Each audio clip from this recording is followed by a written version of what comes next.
Hello, नमस्कार. कसे आहात सगळे? मी प्रतीक्षा आणि मी हा माझ्या आयुष्यातला अगदीच पहिला व्लॉग करायचं धाडस करते. थोडं किचकट काम हाती घेतलंय, पण शेवटी ह्या आठवणी मात्र छान जपून राहतात. म्हणून म्हटलं चला आपणही हा प्रयत्न करून बघू.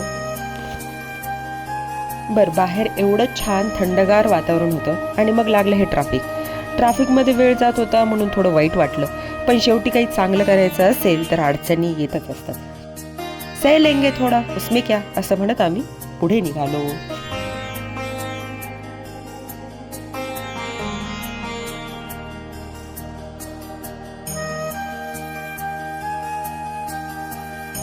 बेंगलोरमध्ये कोणी घर घेण्याचा विचार करत असेल तर भावांनो आणि बहिणींनो, हा शॉट फक्त तुमच्यासाठी.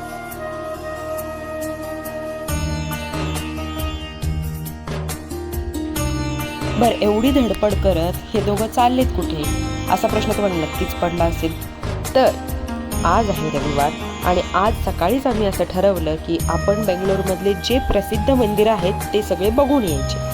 खरं म्हणजे आमच्या ह्यांना मंदिराचं बांधकाम आणि मुख्यतः दक्षिण भारतीय मंदिराचं नक्षीकाम आणि सजावट खूपच जास्त आवडते. म्हणजे आम्ही या विषयावर अगदी तासनतास गप्पा मारू शकतो. तर हे आहे आमच्या यादीतलं पहिलं मंदिर, Gali Anjaneya temple. So in Kannada gali means wind, अर्थात वारा, वायू. सो वायुपुत्र अंजनेय असं मंदिराला नाव आहे. तर आता आम्ही आलो आहोत अंजनेय स्वामी टेम्पलमध्ये. आम्ही मस्त कौस्तुभच्या बाईकवरून आलेलो आहोत. इस्कॉन टेम्पलच्या जवळच ते अंजनेय स्वामी टेम्पल आहे. तर बघूया आता.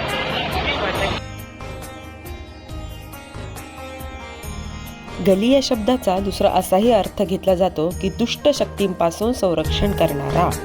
या मंदिरात आल्यावर अंजनेय स्वामी म्हणजेच हनुमान वाईट शक्तींपासून आपलं रक्षण करतात अशी मान्यता आहे. तर असं हे छोटंसं पण सुंदर मंदिर बघायला आम्ही आलो होतो.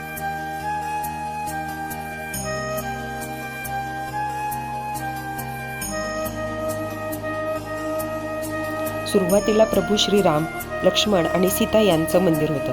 त्यानंतर खूपच सुंदर बालाजीचं मंदिर आणि मग हनुमान असे एकाच मंदिरात 3 देवांचे दर्शन घेतल्यानंतर मन अगदीच प्रसन्न होऊन गेलं.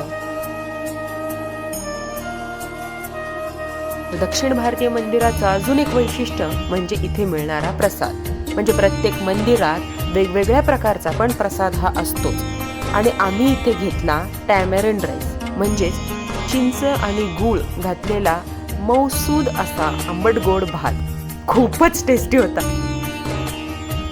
बाहेर मस्त उसाचा रस प्यावा म्हणलं तर तिथे आला कौस्तुभला ऑफिसमधून फोन. त्याने तो उरकला आणि मग आम्ही निघालो पुढच्या मंदिरासाठी. तर हे आहे आमच्या यादीतलं दुसरं मंदिर म्हणजेच ओंकारेश्वर टेम्पल. या मंदिरामध्ये एकाच ठिकाणी 12 ज्योतिर्लिंगाचं दर्शन आम्हाला झालं. मंदिराचा परिसर खूपच भव्य दिव्य आणि सुंदर होता. मंदिराच्या आतमधले फोटो घेण्यासाठी परवानगी नव्हती म्हणून ते फोटो काही घेऊ शकलो नाही. मग आम्ही थोडे आमचे आणि थोडे मंदिराचे फोटो घेतले आणि पुढच्या मंदिरासाठी निघालो.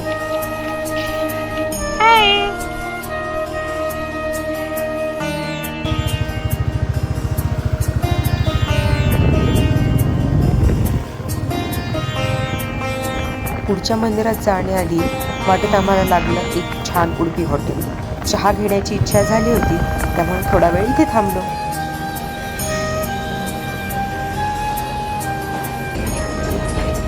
तर आता आम्ही थांबलोय हाय टी घ्यायला. आम्ही थांबलेलो आहे. एक उडपी रेस्टॉरंट आहे इथे, वैभव नाव आहे त्याचं. आणि आम्ही ऑर्डर केलं आहे व्हेज चीज ग्रिल्ड सँडविच, चहा, शेवपुरी.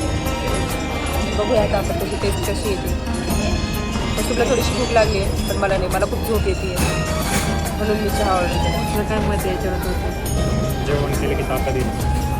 त्याच्यानंतर आपल्याला 2 मंदिर अजून करायचे, त्याच्यानंतर आपल्याला घरी जायचं. अजून आमच्या लिस्टमधले 2 मंदिर अजून पेंडिंग आहेत. कारण जनरली इकडचे सगळे मंदिरं 12 वाजताच बंद होतात आणि आम्ही मंदिर बघायलाच 12 वाजता घराच्या बाहेर पडलो. तर तरी पण आम्हाला 2 मंदिर सापडले, पण 2 राहिले. बरं, कौस्तुभला ना स्वतः कॅमेरासमोर यायला अजिबात आवडत नाही, फोटो काढायलाही आवडत नाही. आणि इकडे माझं सगळंच उलट आहे. मग अशा वेळी तो म्हणतो, थांब मी तुझे फोटो व्हिडिओ काढतो. मे बी म्हणूनच म्हणतात ऑपोजिट अट्रॅक्ट्स. हे आहे श्री राजराजेश्वरी टेम्पल. हे मला सगळ्यात जास्त आवडलेलं मंदिर, कारण मंदिरातली मूर्ती एवढी देखणी होती आणि एवढी तेजस्वीही होती की देवीचं जणू अस्तित्वच तिथं जाणवत होतं. राजराजेश्वरी देवी म्हणजेच ललित त्रिपुर सुंदरी. आणि योगायोग असा की याच देवीचं पेंटिंग प्रचितीने काढलं होतं आणि हे तिचं पहिलं कमिशन वर्क होतं. सो अजून छान वाटलं. त्यानंतर आम्ही लगेचच आलो शृंगगिरी श्री षण्मुख स्वामी मंदिरात. मंदिराची रचना खूपच वेगळी आणि आकर्षक होती.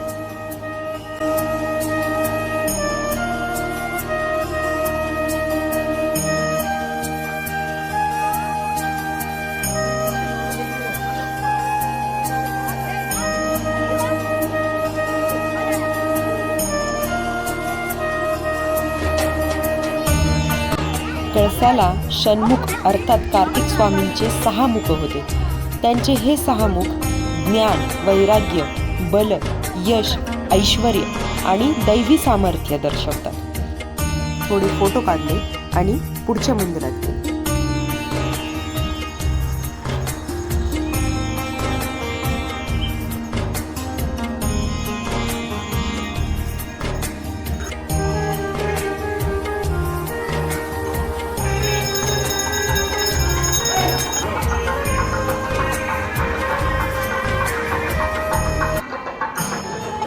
हे आहे डोडम्मा माता मंदिर.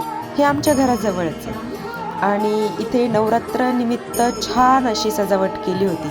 सोबतच भरतनाट्यमच्या छोट्या छोट्या मुलींचा छान प्रोग्रामही चालू होता आणि त्या मुलींचा डान्स बघून मला इतकं छान वाटलं.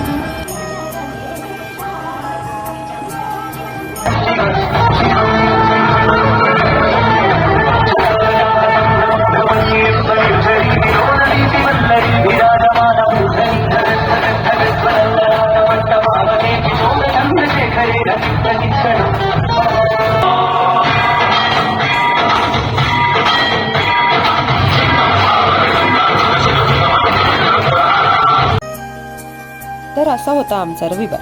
तुम्हाला आमचा रविवार कसा वाटला हे नक्की सांगा आणि सोबतच व्हिडिओला लाईक, शेअर आणि कमेंट करायला विसरू नका. टाटा.